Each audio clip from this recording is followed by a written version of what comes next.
नमस्कार।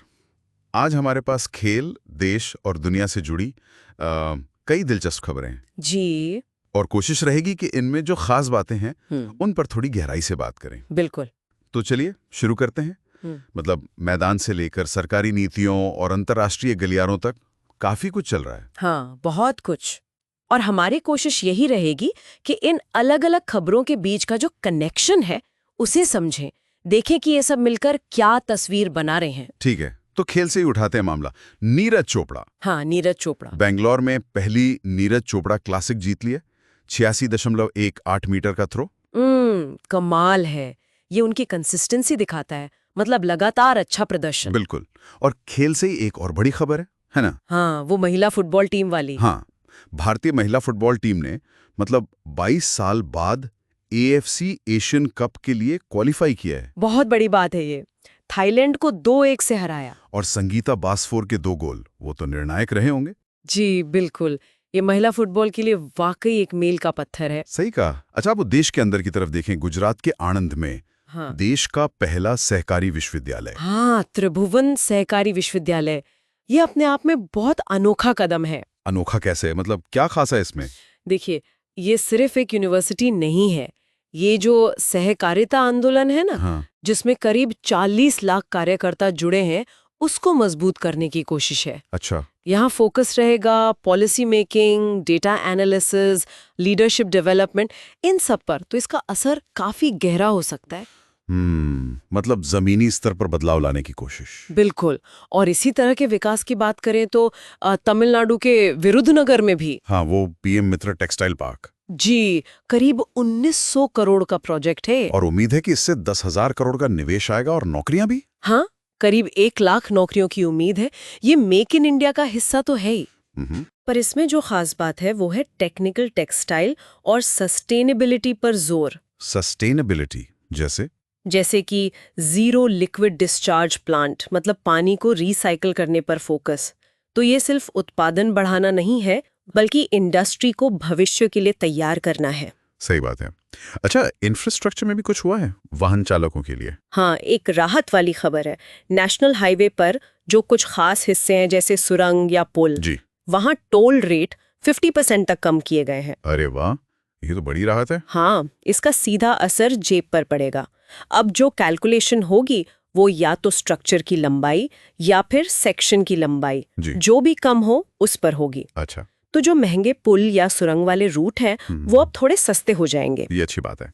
और स्वास्थ्य और ग्रामीण अर्थव्यवस्था की तरफ भी कुछ खबरें हैं? जी, पुडुचेरी पहला केंद्र शासित प्रदेश बन गया है जिसने टीबी स्क्रीनिंग को फैमिली अडॉप्शन प्रोग्राम से जोड़ा है। अच्छा, ये कैसे काम करेगा? मतलब परिवार मिलकर टीबी मरीजों की देखभाल और स्क्रीनिंग में मदद करेंगे। एक तरह से सामाजिक भागीदारी। ये दिलचस्प है। और जम्मू कश्मीर में? वहाँ प्रधानमंत्री मत्स्य संपदा योजना यानी PMMSY के तहत 100 करोड़ रुपए के एक्वा पार्क का प्लान है। Aqua park? हाँ, मछली पालन को बढ़ावा देने के लिए। और साथ ही एक मिल्क प्रोसेसिंग प्लांट भी खुला है। तो मतलब जमीनी स्तर पर स्वास्थ्य और गांव की इकोनॉमी दोनों पर ध्यान है। बिल्कुल। ये छोटे कदम लग सकते हैं पर इनका असर सीधा लोगों पर पड़ता है। सही है। अच्छा, अब जरा दुनिया का चक्कर लगाते हैं। प्रधानमंत्री मोदी को अर्जेंटीना में ब्यूनस आयर्स शहर की की टू द सिटी मिली। ये सम्मान क्या मायने रखता है? देखिए, ये भारत और अर्जेंटीना के बीच जो रिश्ते मजबूत हो रहे हैं उसका प्रतीक है। और ये प्रधानमंत्री की जो 5 देशों की यात्रा थी उसका भी हिस्सा था। ये दिखाता है कि भारत ग्लोबल स्टेज पर, खासकर लैटिन अमेरिका जैसे क्षेत्रों में कितना सक्रिय है। सक्रियता की बात चलिए तो वर्ल्ड बैंक की एक रिपोर्ट आई है। हाँ, वो समता वाली रिपोर्ट। जी, भारत को दुनिया का चौथा सबसे समतावादी देश बताया है।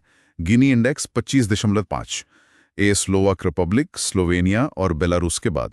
हाँ, ये गिनी इंडेक्स जो है वो आय या संपत्ति के बंटवारे में असमानता को मापता है। अच्छा। स्कोर जितना कम हो मतलब असमानता उतनी कम। तो 25.5 अच्छा स्कोर है। हाँ, 2011 में भारत का स्कोर 28.8 था। जी। तो ये सुधार है। और अगर आप देखें तो चीन का स्कोर 35.7 है, अमेरिका का 41.8। ओह, तो उनसे काफी बेहतर है। जी, काफी बेहतर। तो ये एक तरह से इशारा है कि आर्थिक तरक्की के साथ साथ मतलब सामाजिक समानता पर भी कुछ ध्यान दिया जा रहा है। ये तो अच्छी खबर है। लेकिन एक टेक कंपनी से जुड़ी खबर थोड़ी चिंताजनक है। माइक्रोसॉफ्ट। हाँ, माइक्रोसॉफ्ट 25 साल बाद पाकिस्तान से अपना ऑपरेशन बंद कर रहा है। 25 साल? वजह क्या बताइए? कंपनी तो कह रही है कि वो अपने ग्लोबल स्ट्रक्चर को बदल रही है, क्लाउड फर्स्ट मॉडल पर जा रही है। लेकिन इसको वहां की जो मौजूदा आर्थिक और राजनीतिक अस्थिरता है उससे भी जोड़कर देखा जा रहा है। ये वहां के टेक सेक्टर के लिए ठीक नहीं है। जाहिर है। और इसी बीच पाकिस्तान को यूएन सिक्योरिटी काउंसिल की अध्यक्षता भी मिली है। हाँ, 1 महीने के लिए। पर यह समझना जरूरी है कि ये रोटेशन के तहत मिली है। मतलब वो अभी अस्थाई सदस्य है ना काउंसिल का, तो 15 सदस्यों में अध्यक्षता बारी बारी से घूमती रहती है। ये कोई चुनाव का नतीजा नहीं है। अच्छा, ठीक है, समझ गया। अब आते हैं विज्ञान की दुनिया पर। एक बहुत बड़ी खबर है। हाँ, वो मिस्र वाली। जी, रिसर्चर्स ने प्राचीन मिस्र के पहले पूरे जीनोम को सीक्वेंस कर लिया है, वो भी 4,500 साल से ज्यादा पुराना। ये तो वाकई बहुत बड़ी खोज है, मतलब क्रांति ला सकती है। कैसे? इससे हमें प्राचीन मानव आबादी, उनके आपस के रिश्ते, वो कहाँ-कहाँ गए, इन सब के बारे में बहुत गहरी जानकारी मिल सकती है। इसका नेचर जैसी बड़ी जर्नल में छपना ही बताता है कि ये कितनी अहम खोज है। बिल्कुल। और मेडिकल फील्ड से भी एक अपडेट है। दिल्ली में एक अंतर्राष्ट्रीय सम्मेलन हुआ। हाँ, इनोवेटिव फिजिशियन फोरम का 7वां सम्मेलन। इसमें भारत, नेपाल, श्रीलंका, मलेशिया, यूके, कई देशों के डॉक्टर शामिल हुए। इसका मकसद क्या था? फोकस था मेडिकल एजुकेशन, रिसर्च और खासकर ग्लोबल पार्टनरशिप पर।